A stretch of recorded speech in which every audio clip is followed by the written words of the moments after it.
Oh my goodness.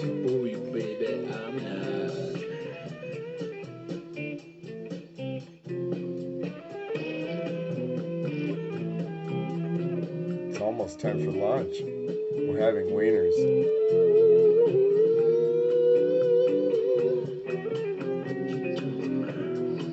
Yeah.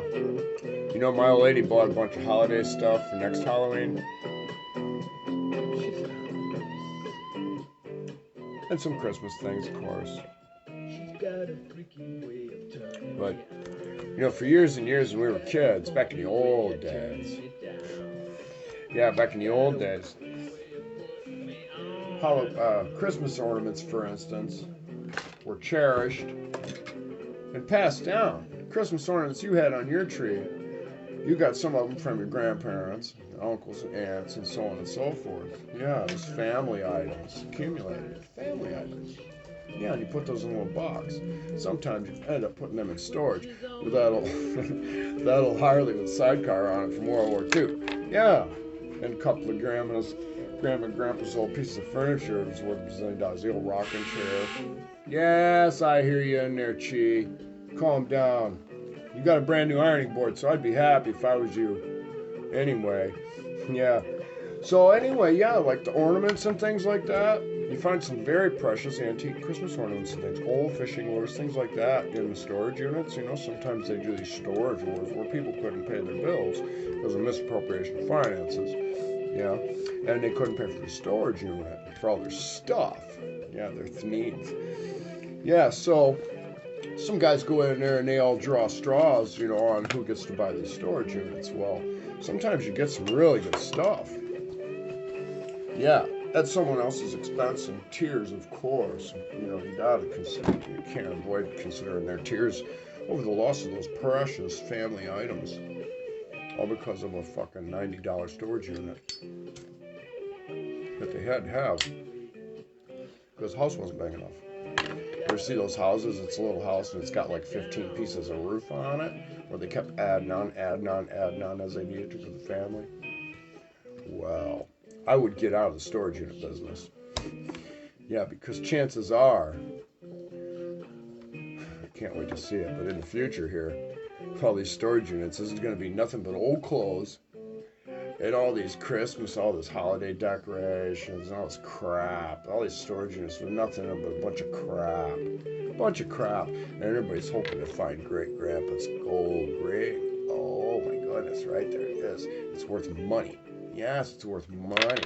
Yeah, if you get enough of that money together, get some beers, pack of cigarettes, a couple good hot dogs, maybe go to the casino, play some blackjack or something. Yeah, win big. Oh man, that would be great. Yeah. Anyway, you know, thing about life, and you're only as smart as the people around you and all that stuff, and you learn from the mistakes of others and all that stuff. Well, you talk about imprisonment, institutionalization. Well, man tends to live within the ideas in societies. It lives within the ideas of others, within their ideas and within their explorations. And they don't search further for more absolution to the truth, to the law. Yeah, musical law, mathematical law, all kinds of laws. Except for time. You can't really put much of a law on time. Time goes on. There's no stopping it. No, can't capitalize on it either. But, you live within their ideas and the options they afford you through their discoveries. They're providing your options. So you're picking the options that they're telling you are for sale instead of finding your own options. Back to that peanut butter scenario from the other day, yesterday, yeah. I know Zach speaks fluent Moon, but there are like three people out there that I am helping. Yeah, Guy Incognito, I hope you're out there, keeping your head above water, keeping your wits about you. I know Sabrina Miles is in charge of her own vessel, and she's maintaining to keep it afloat. But she's got some choppy water to deal with. Let's get comfortable. You know, and that's the other thing about music, okay? There's a lot of musicians. I'm in a lot of writers groups and music groups, for instance. And the musicians, I hear a lot of them and writers talking about writer's block, or they become to be absent of any creativity, in essence. Absent of creativity. Well, for instance, you know, you listen to today's modern music, you listen to a great song that, you know, popular opinion says is a great song, and you hear it, and then you think, oh, well, I have to have something similar. I have to compete. I have to be able to shred like Ingrid Malmsteen. No, you don't. He lost the music. He's really, really spectacular, yeah. But he's losing the music in the process of impressing, you know, the more the egotistical aspect of it. And he's losing the music and the beauty of it and the articulation and some of the dynamics. There's dynamics to it. You know, there's soft and loud and heights. It's just like a story when you get to the high point. Or a massage. Yeah, it's just like a massage. Yeah, you're massaging the emotions and the sensitivities inside of the human being listening. Or the animal. Or the plant. Yeah, they all listen. Yeah, Zach, you're crazy. I know it. I love it. Let's see what Rhonda's got to say today.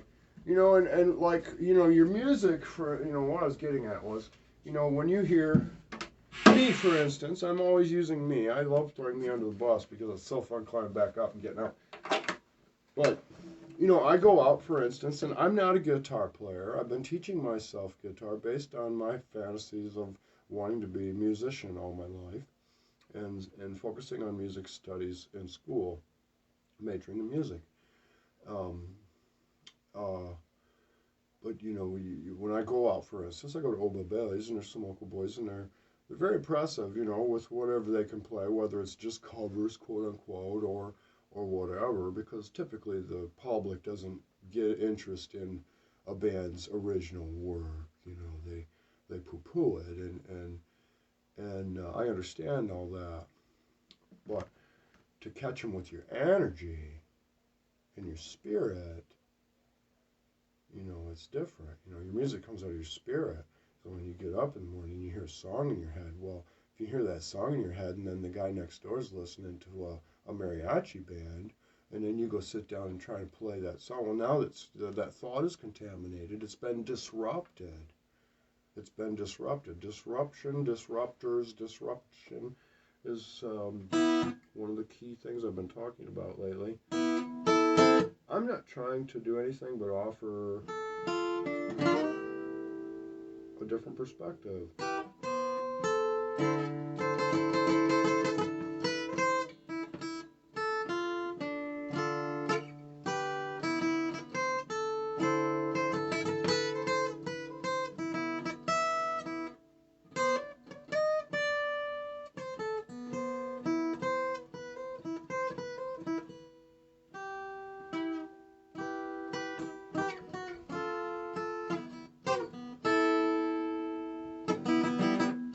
It's all about what makes you feel good. It's just like a massage. It's just like touching yourself. You're touching your soul. You're touching your spirit. And it all begins with that very first sound.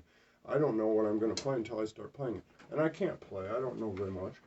But when I hear something, I like it. Like I love these D's. Yeah. See, and I start off with the sound, and I let my ear and my spirit follow the music, and I kind of chase it like a butterfly. I set it into motion. And you chase it.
Alright,